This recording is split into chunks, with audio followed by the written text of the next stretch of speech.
بسم اللہ الرحمن الرحیم۔ حضرت سلیمان رضی اللہ تعالی عنہ فرماتے ہیں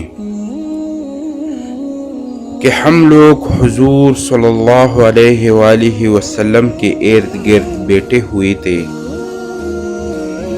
کہ اتنے میں حضرت ام ایمن رضی اللہ تعالی عنہ اور انہوں نے کہا، یا رسول اللہ، حسین اور حسن رضی اللہ تعالی عنہ گم ہو گئے ہیں۔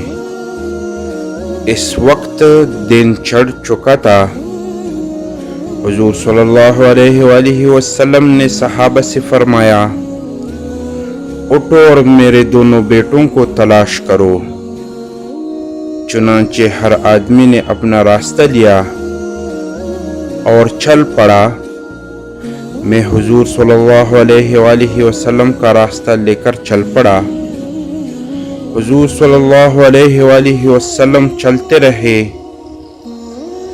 یہاں تک کہ ایک پہاڑ کے دامن میں پہنچ گئے تو دیکھا تو حضرت حسن اور حضرت حسین رضی اللہ تعالی عنہ ایک دوسرے سے چمٹے ہوئے کھڑے ہیں، اور پاس ہی ایک کالا ناگ اپنے دم پر کھڑا ہے جس کی منہ سے آگ کی چنگاریاں نکل رہی ہیں۔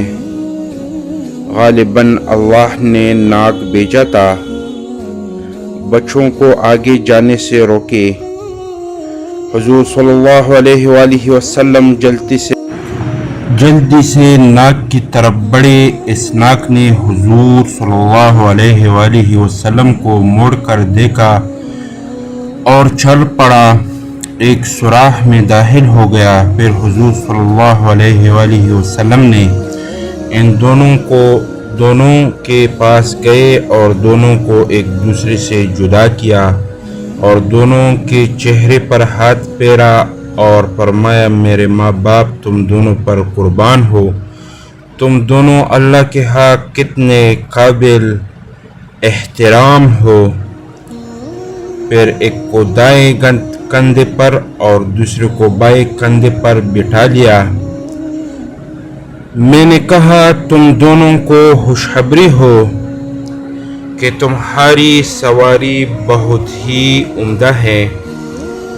حضور صلی اللہ علیہ وآلہ وسلم نے فرمایا، یہ دونوں بہت عمدہ سوار ہے اور ان کے والدین دونوں سے بہتر۔ میرے محترم دوستو، اللہ رب العزت ہم لوگوں کو حضور صلی اللہ علیہ وسلم کی مبارک طریقوں پر زندگی بسر کرنے کی توفیق عطا